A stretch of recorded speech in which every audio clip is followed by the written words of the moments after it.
Come, let us explore the 8 things I wish I knew before starting meditation.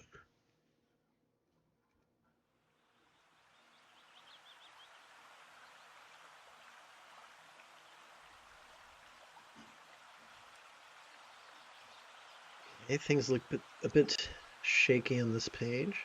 Let's see if we can't fix that.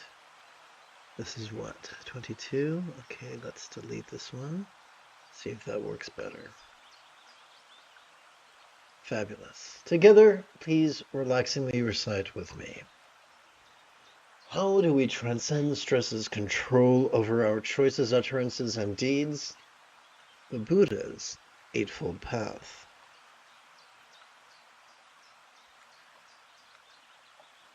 How do we transform our competitive survival instincts from being our tyrant to merely being our tool?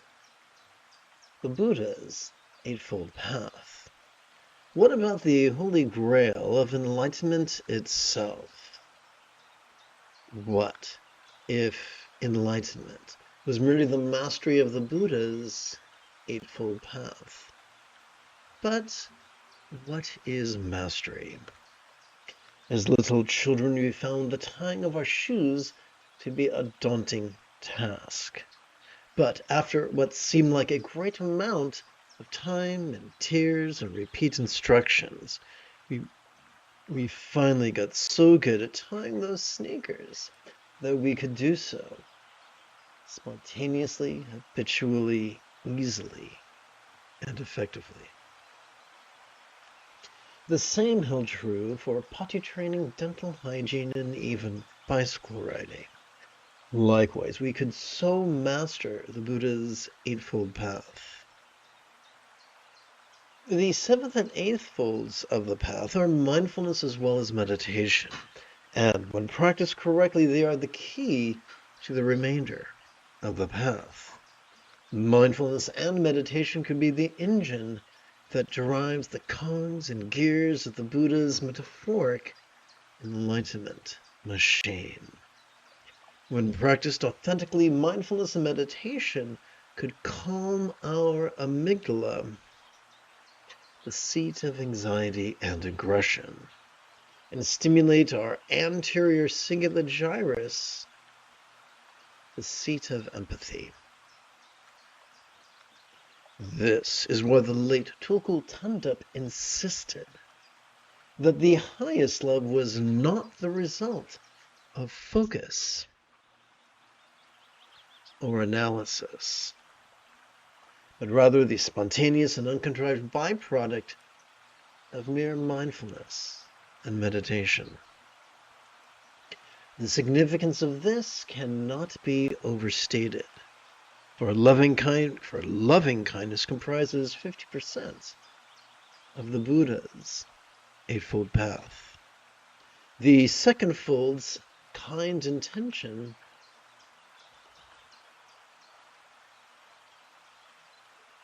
the third fold's kind communication.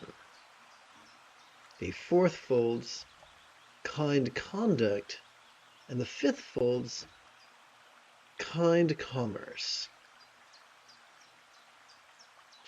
Persist in the consistent, enthusiastic, and correct practice of mindfulness as well as meditation, and we could find that our choices, utterances, and deeds could flow from the right or effortless effort of love's centered spontaneity, which is the 6th fold of the Buddha's Eightfold Path. But what about the first fold, the view of realities, literal impermanence and figurative emptiness that support letting go? We could sit in mindfulness as well as meditation and strive to see permanence, but find it we shall not. Instead, we'll be assailed with perceptions of sights, sounds, and sensations, flavors, and scents, ever shifting in a manner ranging from the subtle to the jarring. The internal is no different. Mindfulness and meditation rub our face in the ever-changing nature of our emotions, intentions, thoughts, memories, and imaginings. Mindfulness and meditation are the keys that unlock our mastery of the Buddha's Eightfold Path. A mastery that he taught could be accomplished in as little as 7 years, 7 quarters, 7 months, 7 fortnights, 7 weeks, or as little as 7 days. This is why the Buddha taught mindfulness and meditation. Testing? Okay, it sure is scary and unnerving and jarring when OBS is treacherous. Let's move on. Having completed our opening lesson, it's time for us to shift gears. It is Luke Skywalker Friday evening. Come, let us meditate like a Jedi after approximately 30 seconds of housekeeping. This is the Dzogchen Lama Jigme Gyatso of the Buddha Joy Meditation School. For more than 30 years, I have harnessed my autistic special interests as well as my ADHD hyperfocus to spend about 8 hours a day, almost every day, studying, practicing, mastering, and reverse engineering the teachings and techniques of each school of meditation so that I can become your personal, nerdy, neurodivergent guide to nirvana. Welcome, my friends, to Meditate Like a Jedi, which is made possible due to the generosity of viewers just like you. And now, for the remainder of this evening's session, we shall rely upon the latest iteration of Very Easy Meditation Practice Text, or sadhana, if you're nasty. Let us set intention by chanting the essence of the path.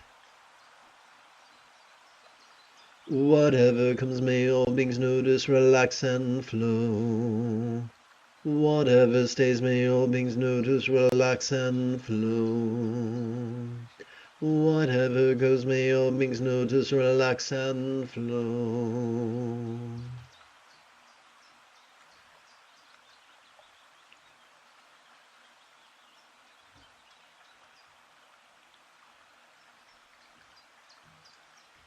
We begin with this evening's first of 5 collections of our left hand's 8 sets. 1, 2, I'll make sure this is actually on camera, for an interesting change of pace.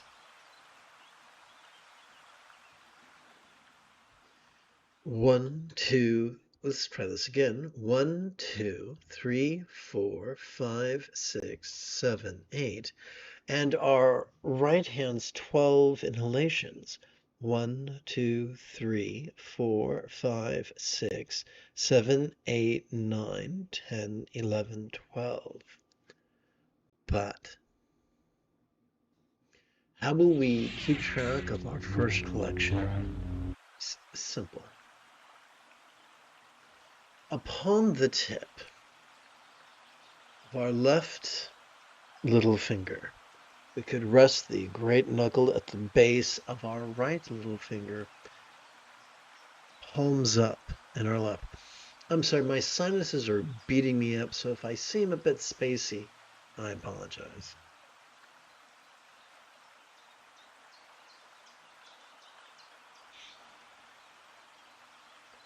Contrary to the ravings of patriarchy's elitists, the Buddha never said that meditation is only for those flexible enough to thrive in the full lotus posture.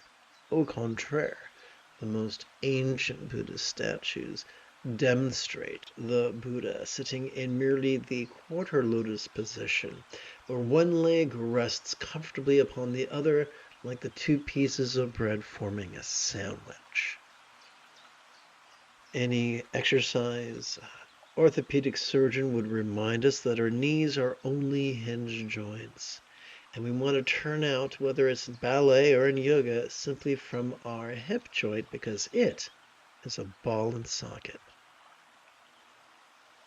Therefore, when we first strive to sit in this posture, it might be sloppy and downright ugly. That's fine. Don't force it. Simply reconcile ourselves to imperfection and impermanence. And if we play with this posture for as little as 5 minutes every 12 hours, within a week or two, we could very much reawaken a modicum of the flexibility of youth. Let us review the mechanics of both mindfulness as well as meditation. Every time we inhale, thanks to the sympathetic nervous system ensconced within the middle third of our spinal cord, we are wired to notice in a very special way. We are wired to notice vulnerably, passively, viscerally, randomly, and fleetingly. What do we do with that which we notice? We meditate. You see, every time we exhale, thanks to the parasympathetic nervous system, divided between the lower third as well as the upper third of that same spinal cord, we are wired for both physical relaxation as well as mental release. That helps us to fleetingly experience that which we noticed during our previous inhalation as fleetingly less tantalizing, less permanent, less daunting, and even less graspable. What's the most efficient way that we can cooperate with our sympathetic as well as parasympathetic nervous systems? Simple.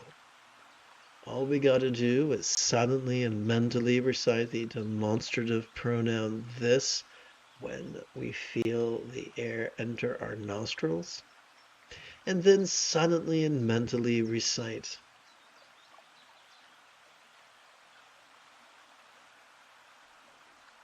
the one-syllable verb ease as we feel our air exit our nostrils. As I mentioned, I'm under the weather. This is going to have to be a short practice.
You have taken your first step into a much larger world.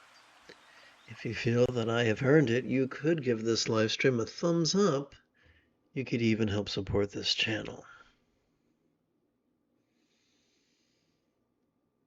In approximately 11.5 hours, I would very much like to return to lead tomorrow's morning meditation class and group practice. And if you are as geeky as me, may the Force be with you always.